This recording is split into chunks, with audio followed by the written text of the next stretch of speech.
राम राम जी। कैसे हो आप सभी? आप सभी का बहुत बहुत स्वागत है मेरे इस वीडियो पर। और कल वाला प्रिया का व्लॉग देखा मैंने, जिसमें उसने बहुत ज्ञान बांटा है। ज्ञान तो दोनों बहनें बहुत बांटती हैं, लेकिन अपने जीवन में अप्लाई नहीं किया जाता है वो ज्ञान कभी भी। ये जो देखने वाले होते हैं उनके लिए होता है बस वो ज्ञान इनका। अपने जीवन में अगर ये अप्लाई करते ना तो प्रीति की ये हालत ना होती कि आज उसे नींद की गोलियां खानी पड़ रही हैं। यदि तुम इतनी ही अच्छी बहन थी तो तुमने क्यों उसको ये ताना दिया कि मैंने तुझे 13,000 रुपये का वो दिलवाया, मोबाइल दिलवाया, तेरा चैनल शुरू करवाया, मेरे पति उधार लेके आए थे पैसे, उन पैसों से तुझे मैंने मोबाइल दिलवाया। ये ताना तुमने अपनी शादीशुदा बहन को दिया। चलो घर में बहनों की शादी नहीं हुई है तब तो एक दूसरे को ताना देना चल जाता है, लेकिन शादी हो जाती है ना तब सोच समझ कर बोला जाता है। तो जब वो अपने ससुराल में है तब तुम वीडियो बनाकर ये ताना दे रही हो कि मैंने तेरे लिए इतना किया लेकिन तू मेरे लिए खड़ी नहीं होगी, तू मेरे लिए स्टैंड नहीं लेगी। और वो तुरंत अपने सारे सुखों को लात मारकर आ गई बहन के लिए स्टैंड लेने। अब क्या किया बहन ने? बहन के लिए घर तो छोड़ के आ गई। अब बहन क्या कर रही है? ये क्या होता है कि सारी तुम लोग बम्बई घुमाने ले गई, ये तुमने उसका साथ दिया? साथ देना तो वो होता ना कि तुमने उसकी गाड़ी जब तुम्हारे कहने के अनुसार बिक गई वो गाड़ी, तो वो गाड़ी अगर बिक गई तो तुमने क्यों बिकने दी वो गाड़ी?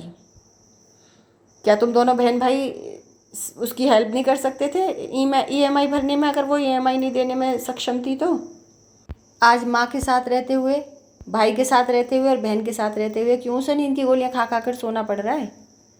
ससुराल में तो 10-10 बजे सोकर उठती थी और यहाँ 5 बजे ही सोकर उठ जाती है।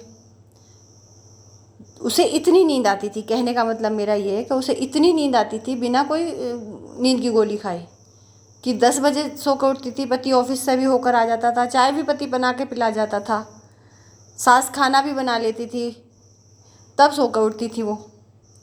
और यहाँ उसे नींद नहीं आती सारी सारी रात। और फिर भी जो सुबह ही उठ के झाड़ू पोछा लगाने में लग जाती है कि उसकी मम्मी ऑफिस जा रही हैं। जब पति ऑफिस जाता था तब वो सुबह उठ के झाड़ू पोछा नहीं करती थी, ना पति को चाय देती थी। पति भी देता था बिस्तर पर चाय। याद है या भूल गई हो? हमने तो देखा है ना उसके व्लॉग में सब कुछ। हम नहीं भूले, हमने जो देखा है हमें सब याद है कि हमने उसको देखा है 10-10 बजे तक सोते हुए वहाँ, जहाँ उसके ऊपर अत्याचार हो रहे थे बहुत ज़्यादा। और तुम्हारे यहाँ अत्याचार नहीं हो रहे तो वो उसकी नींद उड़ी हुई है कि उसे नींद नहीं आती है, उसे नींद की गोलियां खा खा कर सोना पड़ रहा है। और कहने को तुम ये कहते हो कि उधर से अत्याचार हुआ है, जो हमने कभी नहीं देखा, किसी ने भी नहीं देखा होगा अत्याचार होते हुए। वरना अत्याचार होता और तुम्हारी बहन उसको कैमरे में ना लेती। इतनी ही सीधी बहन हो कि तुम अपने रिश्तेदारों को नहीं छोड़ती। जो तुम कह रही हो ना कि पति का रिश्ता सिर्फ पति कोई कोई अच्छा होता है, तुम कह रही हो अपने पति के लिए, तो पति तो सिर्फ अंकुश जैसा अच्छा होता है, जो हर जगह हर उसमें जो उसके साथ चलने को तैयार था। लेकिन उसको तुमने उस रिश्ते को इतनी बुरी तरह से ख़राब करवाया है उसके कि पूरे सोशल मीडिया पर धज्जियाँ उड़ाई गई हैं। अपने भी परिवार की बेइज्जती कराई है तुम दोनों बहनों ने। अपने इस ज्ञान का कहाँ तुम्हारे जीवन में मतलब है? मेरा मतलब कहने का ये है कि जो ज्ञान तुम बांटती हो ना, तुम्हारे जीवन में कहाँ दिखाई दे रहा है? बहन का घर बिगड़ गया पूरे समाज के सामने, पूरे एक समाज ही नहीं है छोटा सा, पूरी दुनिया के सामने तुम्हारे घर की धज्जियाँ उड़ी हुई हैं। माँ के रिश्ते खराब करा दिए उनके परिवार के साथ, उनके बहन भाइयों के साथ। ये तुम्हारा ज्ञान काम आ रहा है, ठीक है? तो जहाँ तुम्हें दिखाई देता है ना कि यहाँ बस मेरी ही चलेगी, तुम्हारी कहाँ के चलती है? तुम्हारी सिर्फ अपने बहन भाइयों, अपनी माँ के ऊपर और अपने बहन भाइयों के ऊपर तुम्हारा सारा मैनिपुलेशन चल जाता है। तो तुम चाहती हो कि ये किसी और से मिले ही ना, ये सिर्फ मेरे ही अंडर में रहे। तुम्हारा सिर्फ यही है तुम्हारा एक मोटिव कि तुम्हारी माँ, तुम्हारा भाई, तुम्हारी बहन किसी और के संपर्क में ही ना आए। ना बहन अपना घर बसाए, ना भाई अपना घर बसाए। तुम अब मज़े से अपना घर बसा के बैठी रहो, तुम अपनी ज़िंदगी के सारे सुख लेती रहो, ठीक है? तो और बाकी तुमसे जुड़े रहें, सिर्फ तुम्हें ही भगवान माने, तुम्हारे ऊपर ही चढ़ावा चढ़ाएं और बस तुम्हें ही पूछते रहें। और ना बहन अपना घर बसाए, ना भाई अपना घर बसाए, और माँ तो है ही, फिर माँ कहाँ जाएगी बच्चों को छोड़कर। इसीलिए माँ के रिश्ते भी ख़राब करा दिए उनके परिवार से, क्योंकि तुम्हारा मैनिपुलेशन सिर्फ इन 3 लोगों के ऊपर चलता है, बाकियों के ऊपर नहीं चलता, किसी के ऊपर भी। और कोई क्यों तुम्हारे मैनिपुलेशन में आएगा भला। बहन मान सकती है इस बात को कि तुमने बहुत बड़ा एहसान कर दिया, और वो एहसान, उस एहसान की कीमत कुछ भी हो सकती है, चाहे अपना घर ख़राब कर दो उस एहसान को चुकाने के चक्कर में। ये सिर्फ तुम्हारी बहन ही मान सकती है, और कोई नहीं मान सकता। कोई समझदार बहन होती ना तो ये कहती कि बहन, तू जो ये यूट्यूब पर बैठकर बोल रही है ना, मैंने तेरे ऊपर एहसान कर दिया, 13,000 रुपये का मोबाइल दिलवा कर, ले बहन तू 13 के जगह 26 ले, और तेरा एहसान ख़त्म हो गया मेरे ऊपर से, और मैं अब अपने घर जा रही हूँ, ये कहती, ना कि घर बिगाड़ के बैठ जाती। 13,000 रुपये तुम्हारे 13 की जगह 26 दे देती। तो जो तुम ये जो करके जो सुनाती हो ना अपने बहन भाइयों को, उन्हें सिर्फ इसलिए सुनाती हो कि ताकि वो तुम्हारी पूजा करते रहें। अंकुश ने जो दबाव में नहीं आया, तो इसलिए उसका बहन को सिखा कर उसका घर ख़राब करवा दिया तुमने, क्योंकि उसका घर तो तुम्हारी बहन ही चला सकती थी ना, अगर उसमें बुद्धि होती तो जहाँ तुम्हारा मैनिपुलेशन चल जाता है वहाँ बढ़िया से चलाती हो। और ये जो अब तुम दोनों बहनों ने ये नौटंकी दिखा रखी है, सिर्फ इसलिए तुम इतना बोल रहे हो, ये साबित करना चाह रहे हो कि तुम सच्चे हो, तुम्हारा भगवान तुम्हारे साथ है। जो ये तुम्हारी हड़बड़ाहट साफ दर्शा रही है कि तुम्हारे अंदर कितना डर पैदा हो गया है। सब तुम्हारा असली चेहरा देख चुके हैं, तो वो चीज़ें घबराहट ला रही हैं, और उस घबराहट के चक्कर में ना तुम सबको धमका रही हो कि लोगों को मरने के बाद हमारी सच्चाई पता चलेगी, ये होगा। ये इनडायरेक्टली वे में उसको धमकाया जा रहा है, और कहीं तक तुम सफल भी हो गई हो। 2 दिन से उसके व्लॉग्स नहीं आए हैं, उसको डरा लेते हो तुम। तो मैं तो यही कहूँगी कि ऐसे ही लड़कियों से नहीं डरना चाहिए। और भी लोग जो है ना, जो इस तरह की लड़कियों के फंदे में फंस जाते हैं और डरते हैं उनके इन धमकियों से, कि बहुत सी लड़कियां ये कह के धमकाती हैं कि हम तेरे ऊपर केस कर देंगे, इस तरह के लांछन लगा देंगे, आरोप लगा देंगे। अब तो जांच होने लगी है हर चीज़ की। पहले होता कुछ समय के लिए ऐसा हुआ था, लेकिन अब जांच होती है। जो भी लड़की आरोप लगाती है ना, उनकी सच्चाई की जांच की जाती है। ऐसे ही नहीं कोई किसी को ऊपर आरोप लगाकर उसको सज़ा दिलवा सकता। तो डरना नहीं चाहिए ऐसे लोगों से। वो चाहे लड़का डरा रहा हो लड़की को, चाहे लड़की डरा रही हो लड़के को, इस तरह किसी को डरना नहीं चाहिए। गलत चीज़ में मत दबो किसी से। जैसे ये कहती है ना, ये तो अपनी गलत बातों को इस तरह से लेके आती है, ये कितनी सही है, जबकि सब समझ गए यहाँ। आज हम शुरू में समझते थे कि ये बहुत अच्छी हैं लड़कियाँ, ठीक है, घरेलू लड़कियाँ हैं, और हम देखते थे इनके व्लॉग। लेकिन आज सबकी समझ में आ गया है कि ये दिखाते दिखाते पता नहीं कहाँ पहुँच गई हैं, इनका दिमाग कहाँ जाने लगा है, कहाँ। मतलब नॉर्मली घर की लड़कियाँ होती हैं ना, जो हम इनको समझ रहे थे, वो तो ये करती ना कि वो शादी के बाद अपनी कुकिंग वगैरह दिखाने लगती, और जिस तरह से वो अपने घर का अरेंजमेंट करके रखती हैं वो सब दिखाने लगती। जो कभी कभी वो दिखा भी रही थी प्रीति, कि मदर इन लॉ से खाना बनाना सीख रही थी, कि मैं अगले साल से, आप चिंता ना करो, अगले साल से मैं ही बनाया करूँगी, आप अब मुझे सिखा दो बस।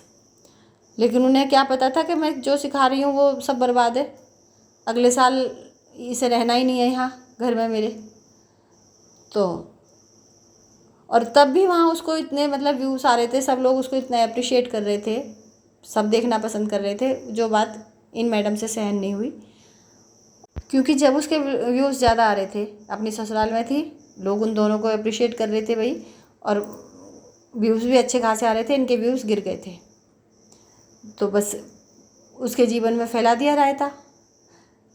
और ना बहन ने कोशिश की उसका रिश्ता जोड़ने की, ना भाई ने कोशिश की, ना माँ ने कोशिश की। ये है इनकी बहन भाई के रिश्ते की सच्चाई, जिसको ये कह रही है कि सच्चा होता है रिश्ता। अगर ये रिश्ता सच्चा होता ना बहन भाई का, बहन के लिए सोचते, तो आज बहन की हालत ना होती, बहन अपने घर में होती, समझा बुझाकर उसके रिश्ते को जोड़ा जाता, ना कि तोड़ा जाता। एक्सीडेंट हो गया उसका तो कोई देखने नहीं गया, कि घर के दामाद का एक्सीडेंट हुआ है तो कम से कम माँ देख के आ जाती, बड़ी है घर में। और अगर बाकी का कोई रिश्तेदार गया है तो उसे भी धमकाया जा रहा है। ये कह रहे हैं कि तुमने उनको मिल के आके इनको टेंशन दे दी, प्रीति को टेंशन दे दी। प्रीति को क्यों टेंशन हो गई भाई? कोई रिश्तेदार मिलने गया है तो प्रीति क्यों टेंशन में आ गई? ये समझाया जाए ज़रा हमें कि उसको क्यों टेंशन हुई, उसे क्या फ़र्क पड़ रहा है? क्योंकि जिन रिश्तेदारों की तुम धमका रहे हो वो उन रिश्तेदारों से भी तो तुमने कोई मतलब नहीं रखा हुआ है। उनको भी तो तुमने उनसे भी संबंध खराब किए हुए हैं सिर्फ इसलिए कि उन्होंने यूट्यूब चैनल खोल लिया। तो मैं तो यही कहूँगी कि जो भी नई उम्र की लड़कियाँ इन्हें देख रही हैं वो ज़रा अपने दिमाग की खिड़कियाँ खोलकर इनको सुने और समझने की कोशिश करें। ये इनकी बातों का अनुकरण करने का कोई मतलब नहीं होता है। जिस घर में बेटी का रिश्ता ख़राब कर दिया गया हो, जिस घर में एक बच्चे का भविष्य अंधकार में बना दिया गया हो, उस घर के लोगों से आप क्या सीखोगे? वो क्या आपके जीवन को अच्छा बना देंगे? अपने जीवन में तो शांति है नहीं इनके, दोनों ही तिलमिलाती हुई दिखाई देती रहती हैं, फ्रस्ट्रेट दिखाई देती हैं। अलग से पता चलता है इनको काउंसलिंग की ज़रूरत है।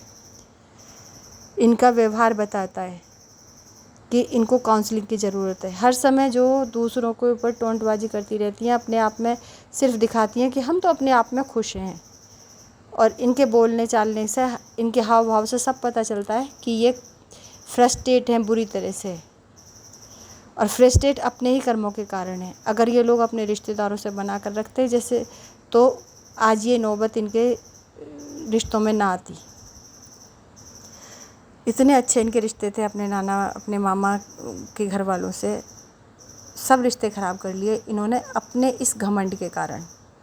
तो मेरा तो यही कहना है भाई, कोई इनके बताए हुए रास्ते पर मत चलना, वरना तो यही हाल होने वाला है। जो लोग रिश्तों की कदर नहीं करते हैं ना, वो ऐसे ही अकेले रह जाते हैं। आज तो भी ये बहन भाई साथ में दिखाई दे रहे हैं, थोड़ा समय और निकलने दो, थोड़े समय बाद ये एक दूसरे से दूर करने लगेंगे। जो ये कहती है ना कि सिर्फ बहन भाई का ही रिश्ता सच्चा होता है, बस बाकी सब रिश्ते ख़राब। अरे सब रिश्ते अपनी जगह अहमियत रखते हैं। बहन भाई का रिश्ता बहन भाई की जगह पे सही होता है, माँ बाप का भी माँ बाप की जगह पर सही होता है। हाँ, यहाँ तक कि औलाद भी बड़ी होकर एक दिन अपने रास्ते चली जाती है और आप रह जाते हो अपने पार्टनर के साथ। तो जो अंत समय तक साथ देने वाला होता है, आपके पार्टनर के साथ आपका रिश्ता होता है। तो इसीलिए सब ने कहा है कि इस रिश्ते को बचा कर रखो, छोटी छोटी बातों पर इस रिश्ते को मत तोड़ो। इसीलिए इस रिश्ते की इतनी अहमियत बताई गई है हमारे यहाँ। इसीलिए तो इस रिश्ते को लाइफ पार्टनर का नाम दिया गया है। जब हम अपनी सारी जिम्मेदारियों से मुक्त हो जाते हैं ना, जब बच्चे बड़े हो जाते हैं, वो भी अपने रास्ते चले जाते हैं और हम अपनी सारी जिम्मेदारियों से निवृत्त हो जाते हैं, तब तक ये रिश्ता और भी मजबूत हो जाता है और भी प्यारा हो जाता है। तो भाई अपने इस रिश्ते को मजबूत बना कर रखो, इसमें चालाकियाँ ना अपनाओ, इस रिश्ते में कड़वाहट ना घोलो इस रिश्ते में। यही एक रिश्ता सच्चा होता है बस। अगर अनबन हो भी जाती है पति पत्नी में तो जितनी जल्दी हो सके उसको ख़त्म करने की कोशिश करो। रिश्ते की दरार को इतना ना बढ़ाओ कि वो खाई बन जाए। ऐसी कोई भी बात नहीं हो सकती जो पति पत्नी के रिश्ते को इतना ख़राब कर सके।